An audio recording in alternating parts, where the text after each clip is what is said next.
জেলখানা রেডি করেন, ফাঁসির মঞ্চ রেডি করেন, আমি আসছি। আমেরিকার কাছে চিঠি পাঠিয়েই দেশে ফিরছেন শেখ হাসিনা। আমেরিকা কি সাহস দিলেন যার জন্য তিনি এবার দেশে আসার জন্য মরিয়া হয়ে উঠেছেন শেখ হাসিনা। শেখ হাসিনা জাতিসংঘের মানবাধিকার বিষয়ক হাই কমিশনার ভলকার তুর্কের কাছে একটি আনুষ্ঠানিক চিঠি পাঠিয়েছেন। আমরা তো তাকে ফেরত চাই। এখন যদি কেবল আসতে চায়, আমরা তো তাকে চাচ্ছি।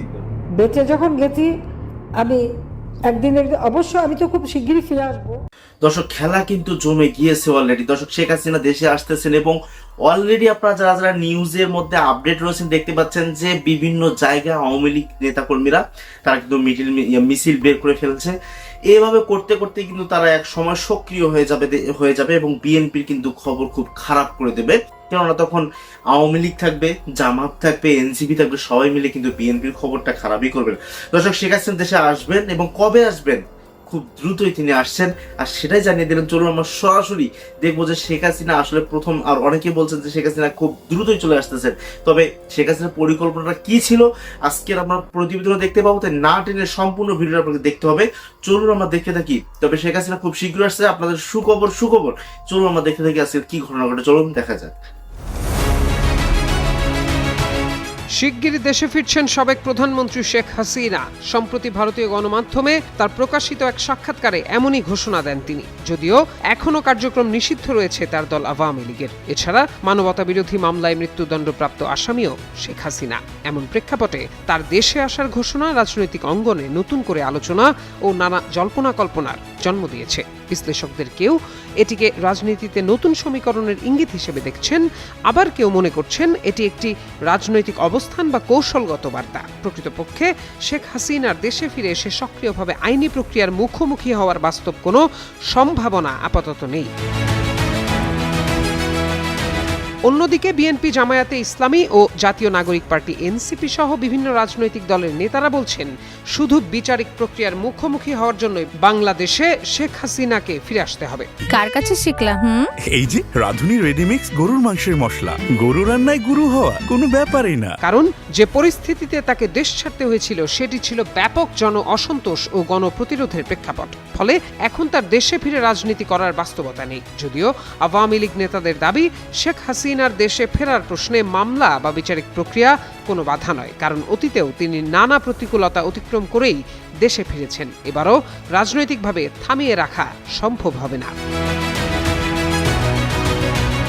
ঢাকা বিশ্ববিদ্যালয়ের রাষ্ট্রবিজ্ঞান বিভাগের অধ্যাপক ডক্টর মোহাম্মদ আইনুল ইসলাম বলেন, শেখ হাসিনার এই বক্তব্যের বিষয়টিকে দুভাবে ব্যাখ্যা করা যায়। প্রথমত, জুলাইয়ের গণ অভ্যুত্থানের সময় যে বৃহত্তর রাজনৈতিক ঐক্য গড়ে উঠেছিল এবং যার ফলে শেখ হাসিনাকে ক্ষমতা ছেড়ে দেশ ত্যাগ করতে হয়েছিল, সেই শক্তিগুলোর মধ্যে বর্তমানে কিছুটা অনৈক্য ও দূরত্ব দৃশ্যমান। বিএনপি, জামায়াত এবং এনসিপি সহ যেসব রাজনৈতিক শক্তি তখন একটি অভিন্ন অবস্থানে ছিল, তাদের মধ্যেই এখন মতপার্থক্য দেখা যাচ্ছে। এই পরিবর্তিত রাজনৈতিক বাস্তবতাকে সামনে রেখেই এসব বক্তব্য দেয়া হচ্ছে বলে ধারণা তার। বিএনপি চেয়ারম্যানের উপদেষ্টা অ্যাডভোকেট সৈয়দ মোয়াজ্জেম হোসেন আলাল বলেন, শেখ হাসিনা দীর্ঘদিন ধরেই অসংলগ্ন ও বিতর্কিত বক্তব্য দিয়ে আসছেন। দেশের রাজনৈতিক নেতা, বুদ্ধিজীবী কিংবা বিশিষ্ট ব্যক্তিদের মধ্যে এমন কাউকে খুঁজে পাওয়া কঠিন যিনি কখনো তার বক্তব্যের লক্ষ্যবস্তু হননি। তিনি মনে করেন, ভারতেরই উচিত বন্দি বিনিময় চুক্তি মেনে তাকে বাংলাদেশে ফেরত পাঠানো। এদিকে আইনি প্রক্রিয়ার মাধ্যমে সরকার হাসিনাকে ফেরত চায় বলে মন্তব্য করেছেন স্বরাষ্ট্রমন্ত্রী সালাহউদ্দিন আহমদ। বৃহস্পতিবার স্বরাষ্ট্র মন্ত্রণালয়ে এক প্রেস ব্রিফিংয়ে একজন সাংবাদিকের প্রশ্নের জবাবে তিনি বলেন, পররাষ্ট্র মন্ত্রণালয়ের মাধ্যমে আমরা অনুরোধ করেছি, প্রত্যর্পণ চুক্তি অনুসারেও অনুরোধ করা হয়েছে। সরকার চায় শেখ হাসিনা মামলা ফেস করুক। আমরা তো তাকে ফেরত চাই। এখন যদি কেবল আসতে চায়, আমরা তো তাকে চাচ্ছি। বেঁচে যখন গেছি আমি একদিন অবশ্য আমি তো খুব শিগগিরই ফিরে আসবো। তাহলে কি সত্যি বাংলাদেশে ফিরে বিচারের মুখোমুখি হতে দিল্লির কাছে ট্রাভেল পাস চেয়েছেন শেখ হাসিনা? ভারতের সামাজিক যোগাযোগ মাধ্যম এবং কিছু মিডিয়া সেরকম ইঙ্গিত দিয়েছে।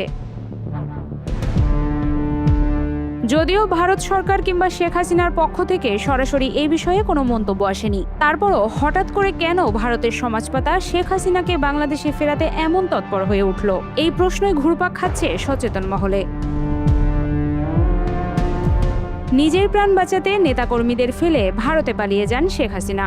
আওয়ামী লীগের শীর্ষ সারির বেশিরভাগ নেতাই বিদেশে পালিয়ে যেতে সক্ষম হন। এদিকে দলটির তৃণমূল নেতারাও ছত্রভঙ্গ। এমন অবস্থায় বাংলাদেশে অবস্থানরত তৃণমূল কর্মীদের চাঙ্গা করতে শেখ হাসিনার দেশে ফেরার বিষয়টি ইচ্ছা করেই ছড়ানো হচ্ছে। আদতে এ ধরনের কোনো সম্ভাবনা আপাতত দেখছেন না রাজনীতি বিশ্লেষকরা। শেখ হাসিনা ভারতে বসে মাঝে মধ্যেই বিভিন্ন গণমাধ্যমে সাক্ষাৎকার দিচ্ছেন অথবা তার উদ্ধৃতি দিয়ে প্রতিবেদন প্রকাশ করছে ভারতীয় মিডিয়া এবং সামাজিক যোগাযোগ মাধ্যম ব্যবহারকারীরা। সম্প্রতি ভারতীয় বাংলার দৈনিক আনন্দবাজার হাসিনার যে সাক্ষাৎকারটি প্রকাশ করেছে সেটার বিশ্লেষণ করেছেন বাংলাদেশের রাজনীতি বিশ্লেষকরা। তারা বলছেন ভিন্ন কথা। হাসিনার উদ্ধৃতি দিয়ে ওই সাক্ষাৎকারে বলা হয় তিনি বাংলাদেশের মাটিতে ফিরবেন এবং সেটি হবে মাথা উঁচু করে। তার ভাষায়, আমি দ্রুতই বাংলাদেশের মাটিতে ফিরব, গণতান্ত্রিক পরিবেশ ফিরিয়ে আনার গর্ব নিয়েই ফিরব। বিশ্লেষকদের ভাষায় তার এমন বক্তব্য কেবল নেতাকর্মীদের চাঙ্গা রাখার কৌশল মাত্র।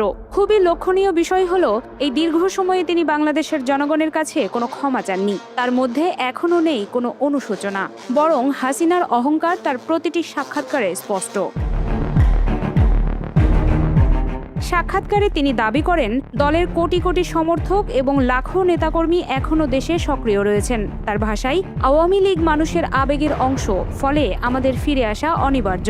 এটি কেবল সময়ের ব্যাপার। বিশ্লেষকরা মনে করছেন এ ধরনের কথা কেবল নেতাকর্মীদের আশ্বস্ত করার কৌশল। অথচ তিনি যখন পালিয়ে যান তখন তাদের কথা একবারও ভাবেননি। ভাবলে দেশেই থাকতেন, প্রয়োজনে প্রাণ দিতেন কিংবা জেলে অবস্থান করতেন। কিন্তু তৃণমূল কর্মীদের তিনি কোনো গুরুত্ব দেননি বলেই এখন এই ধরনের কথা বলে তাদের চাঙ্গা করার চেষ্টা করছেন। বর্তমানে আওয়ামী লীগের বহু কেন্দ্রীয় নেতা, সাবেক মন্ত্রী, সংসদ সদস্য এবং সংগঠক দেশের বাইরে অবস্থান করছেন। বিশেষ করে ভারত, যুক্তরাজ্য, কানাডা এবং মধ্যপ্রাচ্যের বিভিন্ন দেশে দলটির নেতাদের অবস্থানের খবর বিভিন্ন সময়ে সামনে এসেছে। এ প্রসঙ্গে আনন্দবাজারের ওই সাক্ষাৎকারে শেখ হাসিনা বলেন, কেউ স্বেচ্ছায় দেশ ত্যাগ করেননি, প্রাণ বাঁচানোর জন্য অনেকেই দেশ ছাড়তে বাধ্য হয়েছেন। বিশ্লেষকরা তার এই বক্তব্যের জের ধরে উল্টো প্রশ্ন ছুড়ে দিয়েছেন। তার ভাষায়, আওয়ামী লীগ মানুষের আবেগের অংশ, যদি তাই হয় তাহলে প্রাণ বাঁচানোর জন্য পালিয়ে যেতে হলো কেন? দেশে থেকেই পরিস্থিতি মোকাবেলা করার মতো সামর্থ্য কিংবা মনোশক্তি কি তাদের নেই? হাসিনার দাবি, বিদেশে অবস্থানকারী নেতারা আন্তর্জাতিক মানবাধিকার সংগঠন ও বিশ্ব সম্প্রদায়ের কাছে বাংলাদেশের বর্তমান পরিস্থিতি তুলে ধরছেন এবং সমাজ পাতার মাধ্যমে রাজনৈতিক কর্মকাণ্ড চালিয়ে যাচ্ছেন। সাক্ষাৎকারে শেখ হাসিনা অন্তর্বর্তী সরকার এবং পরবর্তীতে গঠিত বিএনপি সরকারের সমালোচনাও করেন। তিনি দাবি করেন, বর্তমান সরকার গণতান্ত্রিক বৈধতা হারিয়েছে এবং প্রশাসনিক ও রাজনৈতিকভাবে দেশকে সংকটের দিকে ঠেলে দিয়েছে। আওয়ামী লীগের পক্ষ থেকে দেশে ও বিদেশে চলমান রাজনৈতিক কার্যক্রমকে তিনি গণতন্ত্র পুনঃপ্রতিষ্ঠার আন্দোলন হিসেবে উল্লেখ করেন। পর্যবেক্ষকদের মতে শেখ হাসিনার এ ধরনের সাক্ষাৎকার কেবল ব্যক্তিগত অবস্থানের ব্যাখ্যা নয়, বরং আওয়ামী লীগের ভবিষ্যৎ রাজনৈতিক কৌশলের একটি ইঙ্গিত। তিনি বারবার স্পষ্ট করতে চাইছেন, আওয়ামী লীগ এখনও বাংলাদেশের রাজনীতির সক্রিয় কেন্দ্রীয় চরিত্র। দলটির সাংগঠনিক কাঠামো ভেঙে পড়েনি। শেখ হাসিনার দেশে ফেরা আদৌ কতটা বাস্তবসম্মত তা নির্ভর করবে বাংলাদেশের রাজনৈতিক পরিস্থিতি, আইন প্রক্রিয়া, আন্তর্জাতিক কূটনীতি এবং ভারত সরকারের অবস্থানের ওপর। এখন প্রশ্ন একটাই, এই প্রত্যাবর্তন কি বাস্তবে ঘটবে নাকি আপাতত সেটি রাজনৈতিক বার্তা হিসেবেই সীমাবদ্ধ থাকবে? বাংলাদেশের রাজনীতির আগামী অধ্যায় হয়তো সেই উত্তরই দেবে। যেই চোর এতদিন তাদের ছায়াতলে ছিল, সেই চোর এখন তাদের ব্যানারে তাদেরকে আশ্রয় দেওয়ার কথা চিন্তা করতেছে। হঠাৎ ঝটিকা মিছিল, জয় বাংলা স্লোগান, কিছুদূর এগিয়ে যাওয়া, তারপর মুহূর্তেই প্রাণ ভয়ে পলায়ন। 2024 সালের 5 আগস্ট আওয়ামী সরকারের পতনের পর এভাবেই বাঁচা মরার লড়াই চালিয়ে যাচ্ছে কার্যক্রম নিষিদ্ধ আওয়ামী লীগের নেতাকর্মীরা। তবে আসার কথা হলো, আওয়ামী লীগের রাজনীতির আকাশ থেকে কালো মেঘ সরে যাচ্ছে শিগগিরই। আর লুকোচুরি নয়, এবার প্রকাশ্যে রাজনীতির মাঠে নামবে আওয়ামী লীগ। মিছিল করবে, সমাবেশ করবে, জনগণের কাছে যাবে, ভোট চাইবে, নির্বাচনেও অংশ নেবে। আর তা হবে সদ্য কারামুক্ত আওয়ামী লীগ নেত্রী নারায়ণগঞ্জ সিটি কর্পোরেশনের সাবেক মেয়র সেলিনা হায়াত আইভীর হাত ধরে। আওয়ামী লীগের জন্য রাজনীতির মাঠে যে পরিষ্কার হচ্ছে, বুধবার তার স্পষ্ট ইঙ্গিত দিয়েছেন বিএনপি মহাসচিব, স্থানীয় সরকার, পল্লী উন্নয়ন ও সমবায় মন্ত্রী মির্জা ফখরুল ইসলাম আলমগীর। ঠাকুরগাঁওয়ে এক গণসংবর্ধনা অনুষ্ঠানে তিনি বলেছিলেন, ফোটানোর ঝামেলা ছাড়াই নিরাপদ পানির জন্য ঘরে আনুন পিওরিট। কল করুন 16627। দেশের সব রাজনৈতিক দলকে তাদের নিজস্ব কর্মকাণ্ড পরিচালনা, মতামত প্রকাশ এবং জনগণের সামনে যাওয়ার সমান সুযোগ দিতে হবে। জনগণই ভোটের মাধ্যমে তাদের আসল প্রতিনিধি নির্বাচন করবে। আমরা বাংলাদেশে একটি সহনশীল ও গণতান্ত্রিক রাজনৈতিক সংস্কৃতি প্রতিষ্ঠা করতে চাই। মির্জা ফখরুল ইসলাম আলমগীরের এই বক্তব্যের পরপরই রাজনৈতিক মহলে শুরু হয় ব্যাপক আলোচনা সমালোচনা। সামাজিক যোগাযোগ মাধ্যমে তৈরি হয় মিশ্র প্রতিক্রিয়া। এনসিপি নেতা সার্জিস আলম তার ফেসবুক পোস্টে সরাসরি প্রশ্ন করেন, মির্জা ফখরুলের বলা সব দলের মধ্যে আওয়ামী লীগ আছে কি? নেটিজেনদের মধ্যে ঘুরপাক খাচ্ছে একটাই প্রশ্ন, সব দল বলতে কি আওয়ামী লীগকেই ইঙ্গিত করেছেন মির্জা ফখরুল? তবে কি রাজনীতির মাঠে ফের সরব হচ্ছে আওয়ামী লীগ? নেটিজেনদের এসব প্রশ্নের উত্তর যেন মিলে গেছে সদ্য কারামুক্ত আওয়ামী লীগ নেত্রী সেলিনা হায়াৎ আইভীর মুক্তি এবং আগামী মেয়র নির্বাচনে অংশ নেওয়ার আগ্রহের মধ্য দিয়ে। বুধবার কারাগার থেকে ছাড়া পাওয়ার পর তার আইনজীবী অ্যাডভোকেট আওলাদ হোসেন জানান, ভবিষ্যতে নারায়ণগঞ্জ সিটি কর্পোরেশনের নির্বাচনে অংশ নেওয়ারও পরিকল্পনা রয়েছে আইভীর। রাজনৈতিক বিশ্লেষকরা বলছেন, নির্বাচনের পর দেশের বিভিন্ন স্থানে আওয়ামী লীগের কার্যালয় খুলে দেওয়া, সাবেক স্পিকার শিরীন শারমিন চৌধুরীকে গ্রেপ্তারের পর দ্রুততার সঙ্গে মুক্তি, সব দলকে রাজনৈতিক কার্যক্রমের সুযোগ দেওয়ার মির্জা ফখরুলের প্রতিশ্রুতি, সবশেষ সেলিনা হায়াৎ আইভীর মুক্তি এবং নির্বাচনে অংশ নেওয়ার আগ্রহ আওয়ামী লীগের রাজনীতির জন্য বিএনপি সরকারের একটি সবুজ সংকেত। দিন দিন বদল হতে থাকা রাজনীতির মঞ্চে ঠিক কবে মঞ্চায়িত হবে সেই দৃশ্য, সেটি এখন দেখার বিষয়। বাংলাদেশের সবচেয়ে একটি বড় ব্যাপার হচ্ছে শেখ হাসিনাকে কেন্দ্র করে বর্তমান উত্থান পুরো বাংলাদেশ। তবে শেখ হাসিনা দেশে ফিরবেন এ নিয়ে বিভিন্ন কথাবার্তা, এবং আওয়ামী লীগরা সবসময় চিন্তা করেন যে শেখ হাসিনা অবশ্যই এই দেশে ফিরবেন। দর্শক, আমরা দেখতে পাচ্ছি বিভিন্ন জায়গায় শেখ হাসিনাকে নিয়ে কিন্তু মিছিল অলরেডি বের করে ফেলছে তারা, তাদের সাহসিকতা দেখিয়ে তারা কিন্তু বের করে ফেলছেন। আর এটাকে ইস্যু করে কেন্দ্র করে বিভিন্ন জন বিভিন্ন কথা বলছেন যে শেখ হাসিনা আসলেই দেশে ফিরবে নাকি আসলে এটা শুধু জল্পনা এবং কল্পনার মধ্যেই থাকবে। অনেকে বলছেন শেখ হাসিনা যদি দেশে আসে তাহলে তাকে সর্বপ্রথম তাকে জেল, যেহেতু ফাঁসির আসামি তিনি একজন মৃত্যুদণ্ড প্রাপ্ত আসামি, তাকে তো মৃত্যুদণ্ড দেয়া হবে, নয়তো আগে অ্যারেস্ট তো হবে।